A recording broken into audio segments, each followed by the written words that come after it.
So there's lots of examples of energy transfers and transformations around us all of the time.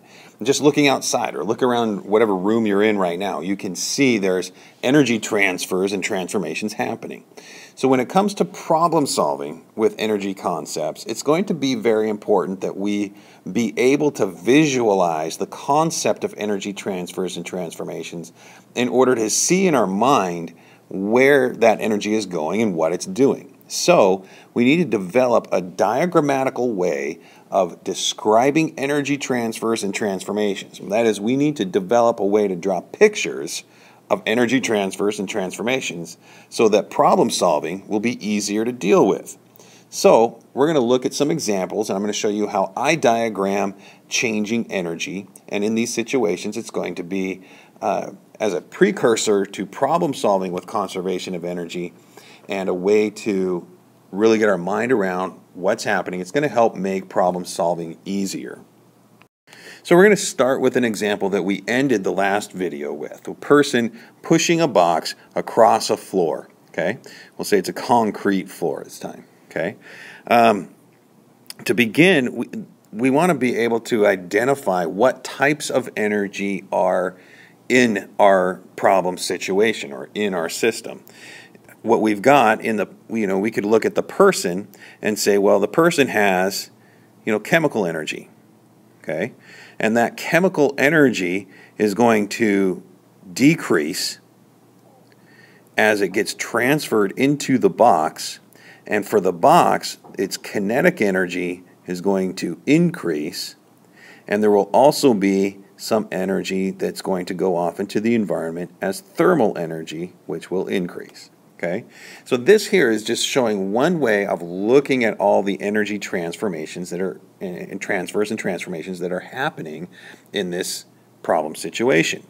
So if we were having a problem, though, where we were looking at just the box, we wanted to know, say, this person is pushing with a certain amount of force, and we want to know how fast the box is moving.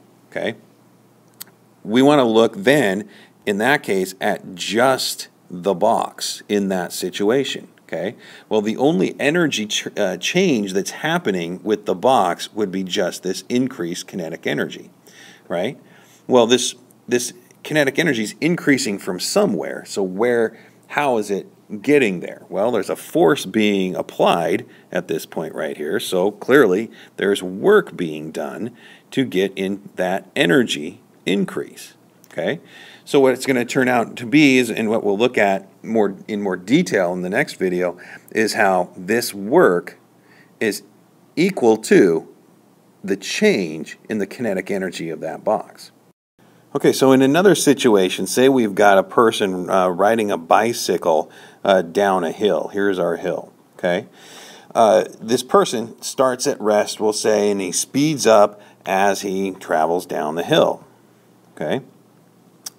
We have to think about what types of energy exist to begin with and what types of energy exist at the end. So in a situation where I've got some sort of a ramp or hill like this, I'll often start by saying, okay, up here I've got gravitational potential energy. Okay, he's at some point above a surface down here, so he's got some gravitational potential energy.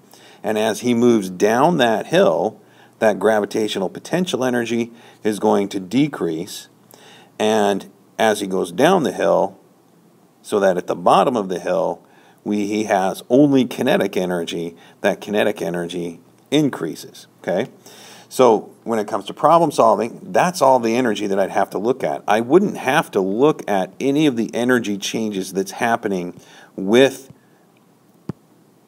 here we go, the rider himself, right? He's got some chemical energy, in there, but we're not worried about that. We're only worried about what happens as he moves down that hill, okay?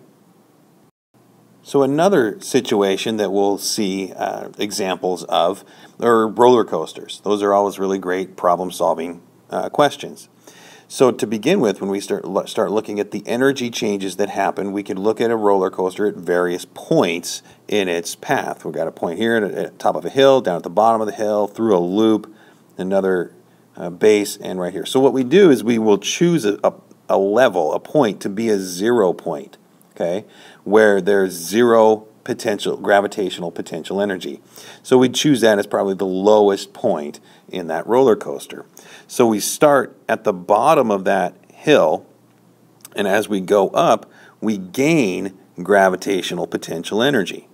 Okay, so what happens here, we start out with some kind of kinetic energy, and down here the kinetic energy will decrease while our potential gravitational energy will increase.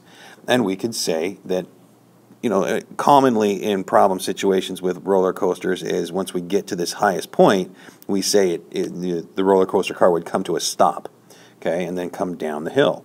So from this point then, that gravitational potential energy will decrease as you go down the hill and be all kinetic energy at the bottom of the loop, at the bottom of the hill. Then as we go into that loop, right, so at this point 3 here, we would have only kinetic energy. And then at point 4, we'd have a mixture of gravitational potential and kinetic. Okay, so both of those would increase at that point. And then down here at the point 5, again, we have all kinetic energy. Okay, and here at point 6, again, we'd have some gravitational and some kinetic.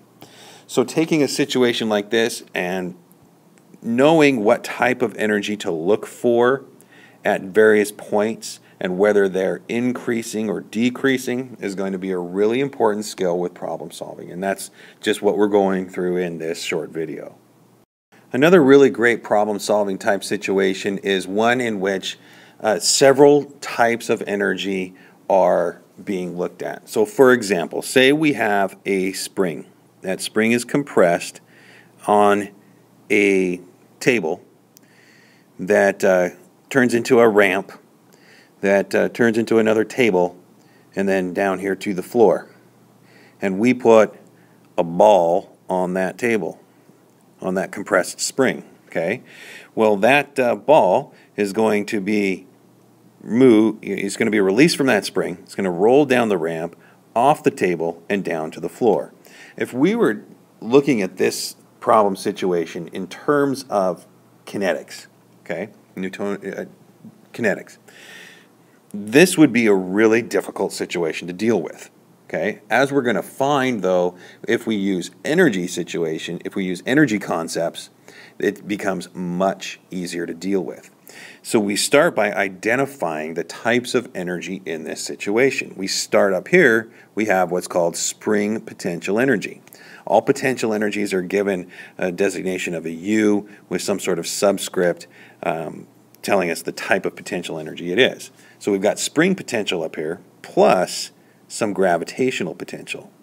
Well, those types of energy, as that spring releases, right at this point, right before it comes down the ramp, okay, so right at that point there, it's going to have all gravitational potential energy and some kinetic energy. Okay, so the spring potential would get converted into kinetic energy. The gravitational potential would stay the same because it has not gone down from its elevation at all.